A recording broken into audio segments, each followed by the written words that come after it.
سر ایک last question پوچھ لوں. ابھی اسٹیٹ بینک کے لا کے اوپر نیا جو قانون ہے اس کے اوپر بہت کنٹروورسی ہے.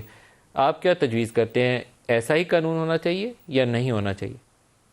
میں یہ سمجھتا ہوں کہ یہ حد سے زیادہ خود مختاری دینے والا سلسلہ ہے, یہ نامناسب. ہم نے خود, آپ کو یاد ہوگا اس زمانے میں جب ہم حکومت میں تھے تو ہم نے آٹونومی بڑھائی تھی اور ایک fiscal and monetary policies coordination board بھی لے آئے تھے. اس سے کافی بہتری ہوئی, کوآرڈینیشن پالیسیز میں ہوتی رہی. اب انہوں نے fiscal and monetary policies coordination کو بھی ختم کرنے کا تجویز دے دیا ہے لاء میں.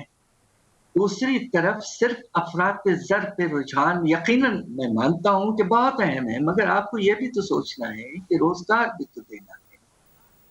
تو بیلنسڈ پالیسی کی ضرورت ہے. فسکل, مانیٹری, ٹریڈ, انویسٹمنٹ, یہ مل جل کے چلنا چاہیے.